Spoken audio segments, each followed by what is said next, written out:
Big boss 18। चलिए बात करते हैं भाई आज के एपिसोड के बारे में। आज का एपिसोड कैसा था, क्या था, उसके बारे में बात करनी बहुत ज़्यादा ज़रूरी है ना। बहुत ज़्यादा ज़रूरी है।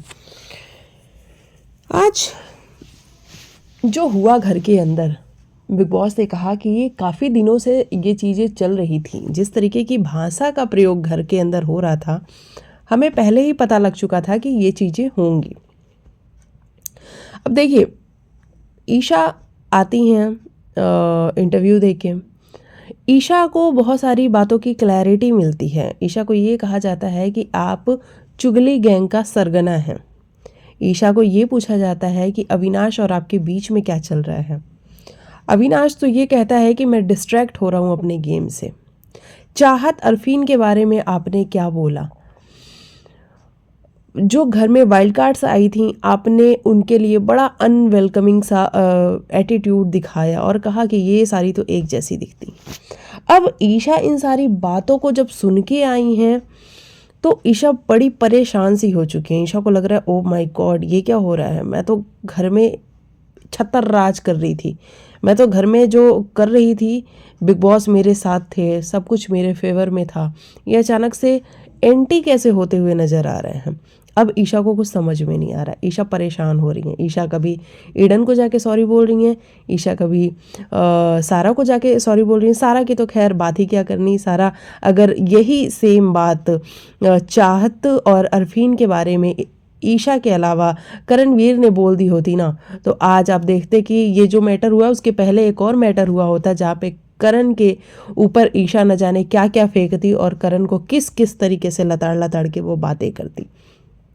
तो ये आप ज़रूर देखते, लेकिन नहीं, सारा का अपना एक अलग तरीका है चीज़ों को करने का, जो कि मुझे तो नहीं समझ में आता। भाई ये औरत क्या है, वाकई में ये बेवकूफ़ है, पागल है, या फिर ये प्रिटेंड कर रही है कि ये ऐसी है। भाई जो भी है बहुत बुरी है, बहुत बुरी है, ये ज़रूर कह सकते हैं हम। तो सारा की क्या ही बात करें। सारा को बिल्कुल भी बुरा नहीं लगा। अरे कोई बात नहीं, हंस के टाल दिया सारा ने। ईशा अविनाश को क्लियर करती हुई, ईशा अविनाश को बता रही हैं स्पेशली कि हमारे बीच में क्या है ये हमें पता है, हम बड़े क्लियर हैं अपने थॉट्स में।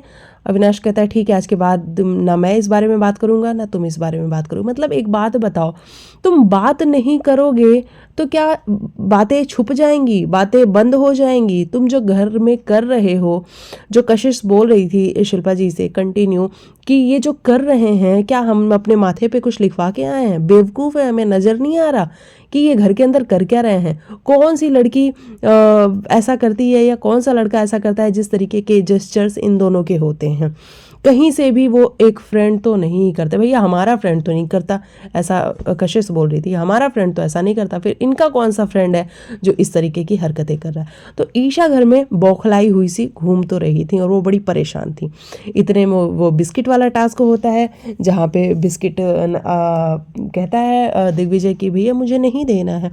और ऑब्वियस ही बात है ना, अगर दे ही देना होता तो बिग बॉस क्यों कहते कि ये पर्टिकुलर सामान आपका है? बिग बॉस सभी को दे देते, कह देते ले जाओ घर में, खेलो कूदो, मज़े काटो, खाओ। लेकिन नहीं, बिग बॉस ऐसा नहीं कहते। बिग बॉस कहते हैं कि पर्टिकुलर सामान आपका है, अब आपका मन है तो दे दो, नहीं मन है तो नहीं दो।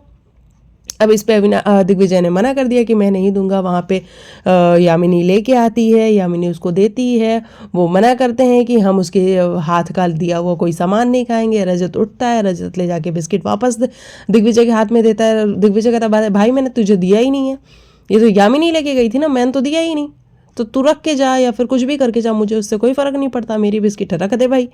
और इसके बाद से चीज़ें बढ़नी शुरू होती हैं, जहाँ पे ईशा का जो है काउंटर आना शुरू होता है कि जा जा जा, तू बिस्किट भी ले जा, तू आलू भी ले जा, टमाटर भी ले जा, केले भी ले जा, अंडे भी ले जा, जितने हैं सब कुछ लेके जा, तू लेके जा, बाहर जब तुझे आएगा तू लेके जाइयो।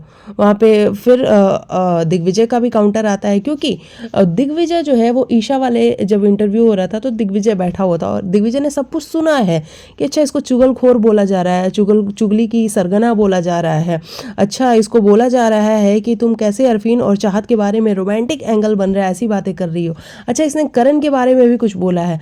अब वो बंदा सुन के आया है तो वो तो बोलेगा ही ना कि कोने कोने में बैठ के चुगलियाँ करती हो ना, जो जाओ वही करो, वही चुगलियाँ ही करो, तुम्हारा वही काम है। एक बात बताओ ईशा जी, जब आप नपती बोल रही होती है तब तो आपको बड़ा मजा आता है, आप बड़े हंस हंस के बोल रही होती है, अरे मैं तो इसे नपती ही बोलती हूँ, विविन भी इसे नपती ही बोलता है, अविनाश भी इसे नपती ही बोलता है। फिर आज अगर उसने आपको चुगलखोर कह दिया तो आपको क्यों बुरा लगा? जो कि आप करती हो, जो कि आप वाकई में चुगली करती हुई पाई जाती हो, तो आपको क्यों बुरा लग गया? आपको तो बुरा नहीं लगना चाहिए था, लेकिन आप तिल मिलाती रहीं और उसके बाद जो चीज़ें हुई अब वो आप सबने देखी ही। उसके बाद जिस तरीके से उसमें अविनाश इन्वॉल्व हुए, फिर सारा इन्वॉल्व हुई, क्या नाम है इनका, रजत इन्वॉल्व हुए, विविन इन्वॉल्व हुए, वो आप सब ने देखा ही। क्या दिग्विजय ने वहाँ पे गलत कहा?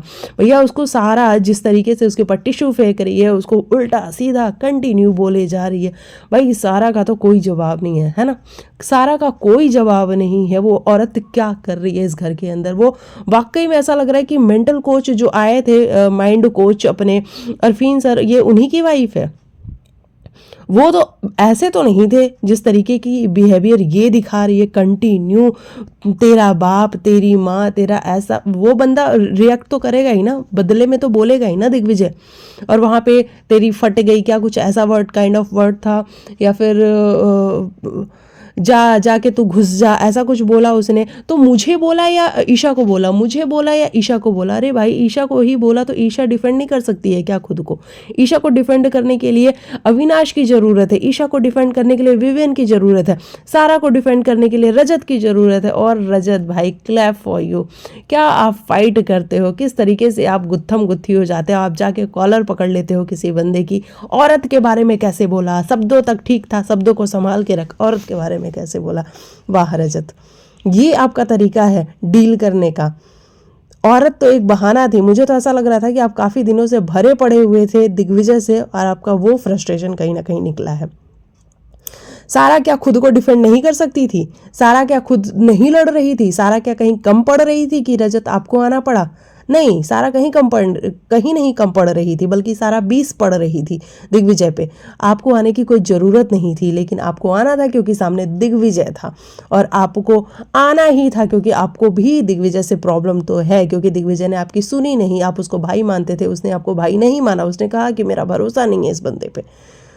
तो ये वाली सारी चीज़ें वो हमको देखने को मिली, जहाँ पे फिर सारा के उकसाने पे उसने मुझे ऐसा बोला, विविन के आगे वो बोल रही मुझे ऐसा बोला, उसने एक अरफीन को ऐसा बोला, मेरे बच्चों को ऐसा बोला, और फिर विविन लड़ने चले जाते, तूने एक औरत को कैसे बोला? अरे भाई औरतें कैपेबल हैं लड़ने के लिए, औरतें कहाँ कम बोल रही हैं? जो यामिनी बोल रही थी, अरे भैया औरतें किधर कम बोल रही हैं? तुम अपने घर की औरत को पहले संभालो, तुम दूसरे के घर में बाद में जाके उसको ठीक करना या सही करना, पहले अपने घर की औरत को संभालो। वो कैसी बेवकूफ़ हुए जा रही है, पागल हुए जा रही है, ऐसे साइको जैसी हरकतें कर रही है। तो वाकई में सारा ऐसी हरकतें कर रही है भाई। और देखो सारा तो सारा है, ये साथ में ईशा की भी हरकतें, और ईशा का जो चिल्लाना और वैसे थप्पड़ मारूंगी ऐसा वाला जो जेस्चर था, वो भी आप सबने देखा ही होगा। अगर आपको बिग बॉस ने एविल ईशा बताया है ना, आप वाकई में बहुत बड़ी एविल हैं, और आप जब बाहर आएंगे ईशा, आपको पता लगेगा कि बिग बॉस के एविल का मतलब एलिगेंस तो बिल्कुल भी नहीं होता है, एविल का मतलब एविल ही होता है। और आप रियली ईशा वही लग रही हैं, आप वैम्प लग रही हैं इस शो में। उसके बाद आप सबने देखा किस तरीके से सारे गुत्थम गुत्थी, और अविनाश गया, तूने किसको बोला, तूने मुझे बोला या ईशा को बोला? तूने मुझे बोला, उसने कहा ईशा को, और अविनाश भी कॉलर पकड़ रहा है उसकी। क्या बात है, यहाँ दंगल होने वाला है, दंगल होने वाला है, लड़ लो एक दूसरे को, मार के पीट के पटक के उठा के कर दो जो करना है। क्या कर क्या रहे हो तुम लोग? थोड़ा सा तो बात हो रही है, मुंह से बात करो ना, बिग बॉस का घर है, मुंह से बात करने का घर है, यहाँ उठा पटक नहीं कर सकते। और बाद में जिस तरीके से रजत जाके बैठता, हाँ बोल भाई बोल, एक बार फिर से बोल के तो दिखा, तो दिखा, तो क्या कर लोगे रजत आप? अरे लॉ नाम की कोई चीज़ होती है कि नहीं, चाहे बिग बॉस के घर में, चाहे बिग बॉस के घर से बाहर। ये तो सरासर दादागिरी हो गई ना। आप दादागिरी दिखा रहे हो। अविनाश भी वहाँ खड़ा है, विविन भी वहाँ है, बाकी लड़कियाँ भी वहाँ हैं। सारा फिर शिल्पा जी के गले पड़ गई कि ये मुझे कैसे चुप करा रही हैं, ये मुझे चुप करा ही नहीं सकती हैं, ये कैसे मुझे चुप करा रही हैं। और सारा जो करणवीर से कह रही है, क्यों तुम्हारी मम्मी ने तुम्हें कुछ सिखाया नहीं? क्योंकि तुम्हारी मम्मी महिलाओं के लिए ट्रेनिंग देती है, महिलाओं के लिए जब कुछ बोला जाता है तो तुम्हारी मम्मी ने तुम्हें सिखाया नहीं कि कैसे लड़ते हैं? भैया वो बंदा क्यों लड़े आपके लिए? आप कहीं कमी छोड़ती हो उसको कुछ बोलने में? आप किसी को भी कुछ भी बोलने में कमी छोड़ती हो कि कोई आपके लिए लड़ेगा? रजत ही है, पता नहीं कौन सी यारी दोस्ती अरफीन जी निभा के गए और रजत को बोल दिया कि भैया इसका ध्यान रखना। रजत आज तक ध्यान रख रहा है और मार पिटाई भी सारा के चक्कर में कर रहा है। औरत को कोई कुछ नहीं कहेगा, औरत को कोई कुछ नहीं बोलेगा। और वहाँ पे करणवीर ने बिल्कुल सही बोला कि ये कुछ नहीं करेगा। और हाँ बोल भाई, बोल दिया मैंने, बता तू क्या करेगा। वहाँ करण ने स्टैंड लिया ना, मुझे बहुत अच्छा लगा देख के। और वाकई में रजत को समझ में आ गया कि भाई अब यहाँ अपनी दाल गलने वाली है नहीं, तो यहाँ से उठ के चलते फिरो। और मुझे आज यामिनी के लिए मैं क्लैप करना चाहूँगी कि यामिनी आज तो मुझे बहुत अच्छी लगी। क्या स्टैंड लिया है तुमने, हर जगह जाके जिस तरीके से स्टैंड लिया है। Clap for Yamini. यामिनी आज मुझे बहुत अच्छी लगी। वो लड़की हर जगह जाके सारा को भी बोल रही थी, अरे चुप हो जा, फुटेज मिल गई भाई, पता लग गया लोगों को कि तू नॉमिनेटेड है, इतनी फुटेज में तू सेव हो जाएगी, लोग तुझे वोट्स कर देंगे। परफेक्ट बोल रही थी वो। रजत को भी जाके बोल रही थी, भाई तुम अपने घर की औरत को संभालो, उस औरत को संभालो जिसकी जवान पे ताला ही नहीं है, वो कुछ भी बोले जा रही है। उसका बोलना तुम्हें नहीं नजर आ रहा है, सामने वाले का तुम्हें नजर आ रहा है? पहले अपने घर की औरत को संभालो। बिल्कुल परफेक्ट बोल रही थी यामिनी के, एक एक शब्द आज बड़े सटीक थे और मुझे बहुत अच्छी लगी आज यामिनी। बाद में बिग बॉस बुलाते हैं, बिग बॉस दोनों से पूछते हैं, अच्छा हमने शब्दों को हटा दिया तो अब क्या निकल के आया निष्कर्ष? अच्छा ये निष्कर्ष निकल के आया कि यहाँ पे सारी गलती सारा की है। अरे सारा के साथ साथ ईशा की भी गलती है सर जी, ईशा भी गलत है। ईशा भी शुरुआत की थी और एक थप्पड़ मारूंगी ऐसा बोला था ईशा ने भी। ईशा जब दिग्विजय को नपती नपती करती रहती है तो उसे बड़ा मजा आ रहा होता है। आज चुगलखोर सुन लिया अपने लिए तो बहुत बुरा लग गया ईशा को। अविनाश की भी उतनी ही गलती है। जो अविनाश आज गुद्दी पकड़ने गया था दिग्विजय की, जब रजत पकड़ता है गुद्दी तब क्यों नहीं कुछ कर पाता है अविनाश? तब तो पतली गली से निकल लेता है। लेकिन आज दिख रहा था ना कि एक बंदा है हम सारे चढ़ने वाले उस पर। विवियन को आज इतना गुस्सा कैसे आ रहा था? जब रजत कान के अंदर बोल रहा होता है तब विवियन का गुस्सा ऐसे ठंडा कैसे पड़ जाता है? मतलब आप लोग कैसे लोग हो यार। इंसान देख के आपको पता लगता है कि आप किससे झगड़ा करोगे, इंसान देख के आपको पता लगता है कि आप किससे झगड़ा नहीं करोगे। एक बंदे के ऊपर सारे लगे पड़े हैं, विवियन, रजत, सारा, ईशा, अविनाश। क्या बात है। क्या कशिश ने कह दिया विवियन को कि विवियन कोई गलती नहीं है दिग्विजय की। भैया गूदा रखो सुनने का। जब सामने से तुम बोल रहे हो फट गई, उसने बोल दिया पलट के कि फट गई, तो तुम्हें बुरा लग गया? गूदा रखो। अगर तुम बोल रहे हो तो सामने वाले को सुनने का भी गूदा रखो। और विवियन को ये बात अच्छी नहीं लगी। अरे कशिश तो है ही पलटू, जो लोग सच बोल दे वो पलटू हैं। ये सारी चीज़ें आज बिग बॉस के घर के अंदर चल रही थी। बाद में बिग बॉस बुलाते हैं अविनाश कह रही हूँ मैं, दिग्विजय, सॉरी यार क्या नाम है इसका, करण और विवियन को, और इनसे पूछते हैं तो सारा के ऊपर सारा ब्लेम डाल दिया कि सारा की गलती है। नहीं, सारा की भी गलती है, ईशा की भी गलती है, रजत की भी गलती है, अविनाश की भी गलती है, विवियन की भी गलती है, इन सब की गलती है। ये सब कुछ हुआ है आज के एपिसोड में। कल फराह खान आने वाली है और क्या फराह खान ने क्लास लगाई है, मुझे अच्छा लग रहा है देख के। और ईशा बिल्कुल ऐसे शॉक हुई बैठी है कि ओ माय गॉड ये क्या हो गया, ये अचानक से बिग बॉस की लाडली से मेरे साथ क्या क्या हो रहा है इस घर के अंदर। ये तो मैं उम्मीद ही नहीं कर पा रही थी कि ये सब भी होने वाला था मेरे साथ। दिग्विजय क्यों नहीं बोलेगा आप लोगों को? उस बंदे को वो घर के अंदर जब से एंटर हुआ है किसी ने उसको घर में इन्वॉल्व होने दिया है? विवियन उसको नहीं पसंद करता, अविनाश उसको नहीं पसंद करता, ईशा उसको नहीं पसंद करती, रजत की पहले यारी दोस्ती थी अब वो उसको नहीं पसंद करता। वो जाके सामने वाली टीम के अंदर बैठता है जहां पे करणवीर है। करणवीर से तो भैया पहले से ही सभी को प्रॉब्लम है। तो ये सारी चीजें होती हुई नजर आ रही थी। रजत का इंटरव्यू लिया गया जहाँ पे सिर्फ और सिर्फ घर से बाहर की बातें की गई, घर के अंदर की कोई बात नहीं की गई। रजत के ऊपर कितनी धाराएं लगी हैं, रजत कौन सी गाड़ी में घूमता है, एमएलए की कोई गाड़ी में घूमता है, नकली ऑफिसर बनके रजत ने एक किसी गाड़ी से जा रहा था, किसी दोपहिए वाले को ठोकर मार दी। हम क्या करें इन सब बातों का?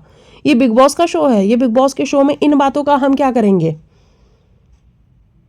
नहीं, बिग बॉस के शो में तो ये सारी बातें हैं ही नहीं, तो फिर क्यों ये सारी बातें बताई जा रही हैं? तो ये किस तरीके का इंटरव्यू था जहाँ सिर्फ और सिर्फ बाहर की बातें हैं? अरे घर की भी कुछ बातें कर लेते बिग बॉस, कुछ घर के बारे में भी जान जाते। हाँ, एक बात की गई कि शिल्पा जी के साथ आपका जो इक्वेशन है वो कैसा है, आपको बाहर गालियाँ पड़ रही हैं, लोग आपको गालियाँ दे रहे हैं कि शिल्पा जी के साथ कैसा बिहेवियर कर रहा है। चलो ये बात तो मुझे चलो समझ में है कि घर की बात थी। चाहत के साथ रिश्ता पूछा गया, उसने एक अपना ब्रेसलेट निकाल के दिखाया कि इसमें आँख से देखो उसकी तस्वीर नजर आएगी कि है मेरी गर्लफ्रेंड बाहर, चाहत के साथ मेरा कोई सीन नहीं है। और उसके बाद चाहत भी कहीं ना कहीं साइड होती हुई सी नजर आई। जो ईडन कल तक करण को गालियां देती फिर रही थी, वो ईडन आज आके करण के साथ बैठी हुई थी। यामिनी तो आजकल बिल्कुल ही आके इन लोग के साथ बैठी हुई है। उधर इन लोग को प्रॉब्लम भी हो रही है, अविनाश, ईशा और विवेन को। अविनाश कह रहा है यार यामिनी को ही हम रख लेते, वो नहीं हिलती। ईडन को देखो भाग के चली गई उधर जब से ये सारा सीन हुआ है। तो घर के अंदर डर भी अब सभी को लग रहा है और इनको ये लग रहा है कि ओ भाई अब हम एक्सपोज हो रहे हैं। आज तक तो करणवीर एक्सपोज हो रहा था तो हमें बड़ा मजा आ रहा था, लेकिन अब एक्सपोज होने की बारी हमारी आ रही है। तो अब इनको ना डर भी लग रहा है कहीं ना कहीं, तो ये डरे भी हुए हैं। और वैसे ही घर में हाथापाई हुई है तो ये डरे बैठे हुए हैं कि कुछ तो होगा ही होगा। हालांकि बिग बॉस कोई बाहर नहीं करेंगे, किसी एक को बाहर नहीं करेंगे, इनको कुछ ना नॉमिनेशन वगैरह में जरूर डालेंगे और वो डालना भी चाहिए। और इनकी अच्छी वाली क्लास भी लगानी चाहिए कि भैया ये फिजिकल होना क्या होता है। अगर फिजिकल होना है तो उसके लिए तो दंगल है ना, जाके बाहर लड़ाई कर लो। अरे मुंह से बोलो यार। और फराह खान बिल्कुल सही पूछ रही है कि आप किस लड़की को लड़कों की ज़रूरत है कि लड़के आके उनके लिए लड़ाई करें। एक लड़की ने हाथ नहीं ऊपर किया, भैया किसी को नहीं ज़रूरत है। तो रजत वाकई में तुम सुन लो कि तो तुम्हारे डिफेंस की किसी को ज़रूरत नहीं है कि तुम आके किसी को डिफेंड करोगे। सारी लड़कियां कैपेबल हैं। और सारा के बारे में क्या ही बात करना, सारा तो पागल हो ही चुकी है। वैसे सारा एलिमिनेट भी हो चुकी है, अगर आप लोग को नहीं पता तो मैं ये भी बता दूं कि सारा एलिमिनेट हो चुकी है। तो अच्छा है भाई सारा, बहुत देख लिया हमने आपको। आप जितने दिन थी बहुत अच्छी थी, आपने कोई कमी नहीं छोड़ी कंटेंट देने में, कोई कमी नहीं छोड़ी। आपने टिश्यू मारा लोगों के मुंह पे, आपने पानी फेंका लोगों के मुंह पे, आपने कोई कंटेंट देने में जितना गंदा आप बोल सकती थी आपने उतना गंदा बोला। तेरे बाप पे, तेरे माँ पे, आपने सब बोला। और बाद में सिंपैथी लेने के लिए आपने आंसू भी बहाए कि सब मेरे बच्चों को कोई नहीं छोड़ता। अरे आपके बच्चों को कोई नहीं लेके आ रहा, आप दूसरे के माँ बाप को लेके आओगी तो सामने वाला आपके बच्चों को लेके ही आएगा। सारा जी ये बात आपको समझनी चाहिए। जब मैं गंदा बोलूँगी किसी को तो मैं ये एक्सपेक्ट कैसे कर सकती हूँ कि वो मेरी आरती उतारेगा? नहीं उतारेगा भाई, वो मुझे डबल गंदा बोलेगा। तो पहले मैं खुद ही ना बोलूँ कि सामने वाला मुझे डबल बोल पाए। मुझे आज यामिनी बहुत अच्छी लगी, मैं ये तो कहना चाहूँगी, मुझे यामिनी बहुत अच्छी लगी। तो बस यही था मेरे हिसाब से आज का एपिसोड का पूरा रिव्यू। और चलिए कल मिलते हैं, कल के वीकेंड के वार के बारे में बात करेंगे। और ये शालिनी पस्सी आने वाली है, अब कल प्लीज़ शालिनी जी को मत दिखाना, कल हमें वीकेंड का वार दिखा देना प्लीज़। हमें कल शालिनी को नहीं देखना है, शालिनी को मंडे से दिखाना, हमें वीकेंड का वार देखना है कल। हमें फराह खान की क्लास देखनी है और उसके नेक्स्ट डे भी फराह खान की क्लास देखनी है, हमें शालिनी को नहीं देखना है प्लीज़। तो अगर आप कल शालिनी को दिखाने वाले तो प्लीज़ मत दिखाना मेकर्स, उनको मंडे को दिखा देना, शिफ्ट कर दो उनको, उनका जो कंटेंट है वो उठा के मंडे को डाल दो कि मंडे को देखेंगे। ये वाली सारी चीज़ें होती ही नज़र आ रही हैं। चलिए, करणवीर की वैसे तारीफ हुई है, सिद्धार्थ शुक्ला से कंपैरिजन कर दिया भाई। अब शुक्ला से कंपैरिजन, मुझे लगता है शुक्ला के सारे फैंस नाराज़ हो जाएंगे कि ये क्या बात होती है शुक्ला से कंपैरिजन। नहीं भाई, शुक्ला से कंपैरिजन अभी तो नहीं हो सकता करण का। हाँ ये बात है कि टारगेट तो कर रहे हैं लोग उसको, टारगेट करने में कोई कमी नहीं है। रजत आज जिस लड़की के लिए लड़ रहा था, रजत शिल्पा जी से किस तरीके से बात करता है, शिल्पा जी से एक्चुअली वो किस तरीके से बात करता है, वो तो उम्र में भी कितनी बड़ी हैं। तब रजत को याद नहीं आता कि अरे शिल्पा जी भी एक औरत हैं और वो तो उम्र में भी बहुत बड़ी हैं। तो रजत, सब लोग अपनी कन्वीनियंस के हिसाब से लड़का लड़की देख के बात कर रहे हैं। विवेन चाहत से ही लड़ता रहता है, जब भी देखो। अविनाश का चाहत से ही फाइट होता है। करणवीर ईडन से उस दिन फाइट हुआ। तो लड़कियों से ही लोग लड़ रहे हैं और आज लड़की से नहीं कोई लड़ेगा, लड़की से कोई इस तरीके से बात नहीं करेगा। ये बातें थोड़ी सी ना हिपोक्रेट साउंड करती हैं। चलिए मिलते हैं कल के एपिसोड में, तब तक के लिए बाय बाय, टेक केयर, अपना ख्याल रखिए, गुड नाइट।